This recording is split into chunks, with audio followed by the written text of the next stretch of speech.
What's up mga kasang? For today's video, mag-aayos tayo ng mga alaga nating isda dito, yung mga pinaparami nating guppies.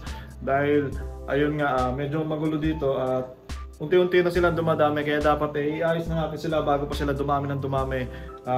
Ayun, kailangan natin silang ayusin dahil pag di natin sila inayos, wala sila sa ayos. Ulit-ulitin ko pa ba? At basta gano'n, ayusin natin sila at yung mga pinaparami natin dito, yung mga pinapanak nating guppies. Ayusin natin lahat yan dahil nga unti-unti dumadami at napupuno na yung ating mga lalagyan dito ng mga fry ng mga guppies natin. So, kailangan talaga nasa ayos sila bago pa sila lumaki para hindi palipat-lipat. Alright, so simulan na natin. At so yung mga kasang, no, nasabi ko nga sa inyo na nakaraan na hindi na ako gaano magpapapasok ng mga bumibisita dito. Ayun, ang plano ko ngayon, ilagay ko dito, kung dati nakalagay dyan yung mga breeders natin, ngayon yung mga paninda ko, dito ko na ilalagay yan. So kung sakali man kung sakali may pumunta, pagpasok nila dito, hanggang dito na lang sila. Kung gusto nila sumilip dito, pwede na rin siguro, pero hindi na ako magpapatuloy talaga hanggang doon. Tapos yun, marami akong plano ngayon, so baka mabago na naman to at baka mailipat na naman natin to.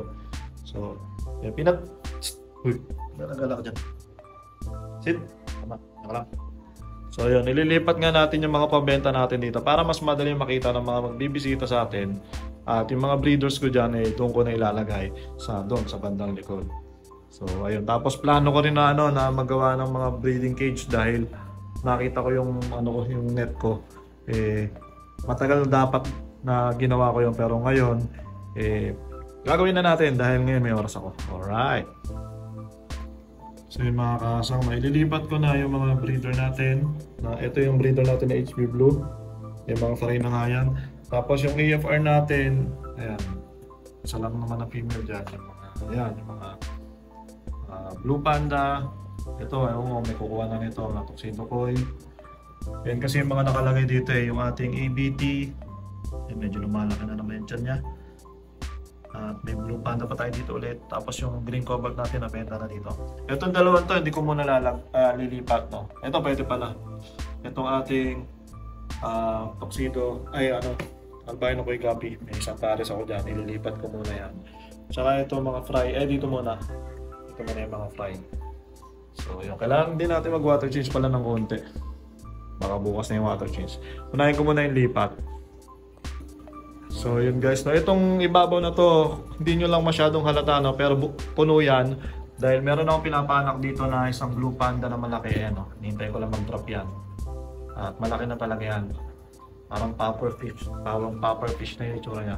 Tapos yung HB Blue natin, meron tayo ditong green cobalt, meron tayong fry ng red balloon platy, tsaka fry ng ano ba tawag dito? Blue Panda. So yun, ang problema nga dyan, ang tagal nga kasi nila lumaki, so dapat nakaayos na sila dyan kasi tatagal sila dyan ng mga ng mga 2 months bago sila lumaki at mailipat natin na maayos. So dito, plano ko dito ko ilagay yung mga breeders dahil wala naman ako mga laman dyan. Tapos dito may mga space pa tayo dyan dahil wala naman yan. Dito ang dami nating fry, kaya hindi na natin ililipat yan, pero yung mga pambenta natin, yan yung mga kagaya yan, ilipat na natin yan doon sa harapan. So yun nga pala mga kasang, dahil marami akong mail at napapansin ko laging maraming naiiwang mail sa mga guppies ko, maglalagay ako ng isang slot siguro dito. Tapos yung mga mails natin na iba't ibang strain na sobrang mail, ilalagay ko na lang dito para ayun, kung may gustong bumili, isang presyo na lang natin yung mga mail natin. Siguro 50 pesos, pwede na yan, isang mail. So pagkain nito, isa na lang ang female ko ng ng AFR. Pero ang mail ko ang dami, mga 5. Diba? 5 ba yan o 6? So yun, dapat mahiwalay na natin yan dahil ang mabibenta ko lang dito isang pares lang naman. Tapos kung may mga gustong bumili ng males lang, ayun, meron tayong males lang. Tapos yung sa ABT natin, isang female lang din to, tapos 2 male. Diba, sobra.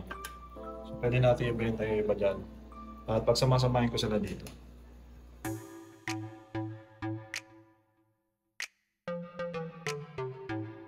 So yun mga kasang, ito na lang yung fry natin na HB Blue. Dati mga 10 to, ngayon 5 na lang yung nakita ko dito.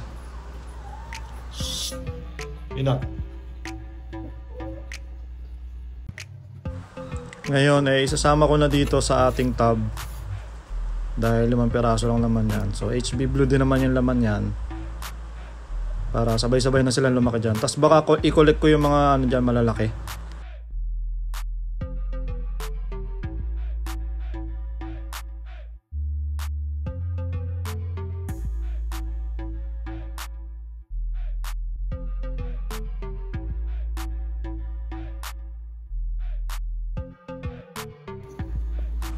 Siyempre kailangan nating i-map dahil may tulo-tulo, kaso ang problema meron na nanggugulo sa atin. Ay, Peanut, may nanggugulo na sa pagmamap na. Ay nako, Peanut, may nanggugulo na sa atin dito sa pagmamap. Naku, pasaway.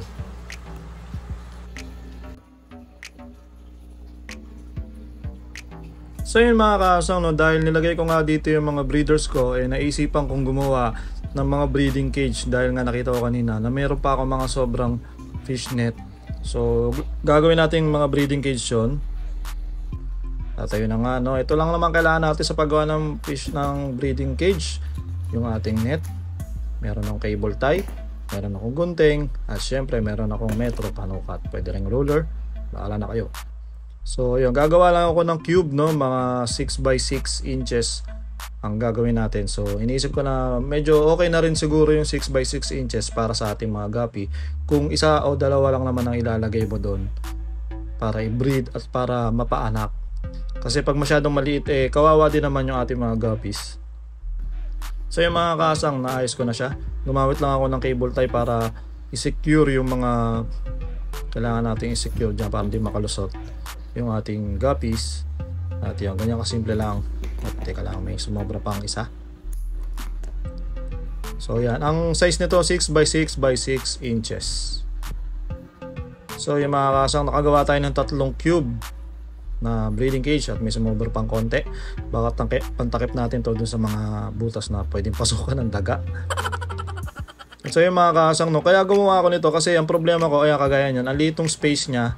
So kung salamin, ang hirap ipasok. Pero kung ganitong ano lang, plastic nylon lang na net, pwede na nating yung puwersahin na papasok yan dahil nga hindi naman siya matigas. So yun, nakagawa na nga tayo na 3 at inuso ko lang sa kanilang mga stick yan para andun sila sa ibabaw. So ganyan kasimple lang ang ating cage. Pwede na tayo mag-breed at magpaanak ng guppies at safe na yung kanilang ita-drop na mga fry dyan. At sure na tayo na dadami na yung guppies natin. So yan, ganda na setup ko, di ba? Napakasimple lang at puro guppies tayo ngayon. Sana mga ilang buwan mapuno na rin natin to ng mga guppies. So yung mga kasang, no, sana may natutunan kayo sa video na to. Sana nag-enjoy kayo. Sa mga hindi pa nakasubscribe, subscribe na kayo. Sa mga hindi pa nakaka-follow, follow na kayo sa aking Facebook page na Hendrix Backyard TV. So ito na nga yung mga pambenta natin. Meron pa ako ditong isang pair ng tuxedo koi.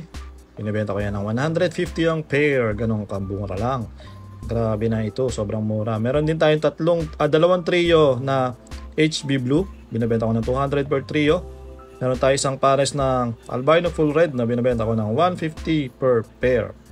At ayan yung mga males natin. Males ng blue topaz, males ng albino full red, at male ng tuxedo koi. Binibenta ko yan ng 75 pesos ang isa. Pero pag marami kayong kunin, 50 na lang ang isa niyan. Alright, dito naman sa baba, andito naman yung ating mga blue panda, no? Pinaghiwalay ko yung male at female dahil marami yan. Pinaghiwalay ko. Tapos meron tayong dalawang pares pa dito ng green cobalt. Ang green cobalt isang trio 100 lang. So yan yung mga guppies natin ngayon. At ayun, sana nag-enjoy kayo sa video na to. Tapusin na natin. Maraming salamat sa mga nanood. Fish out.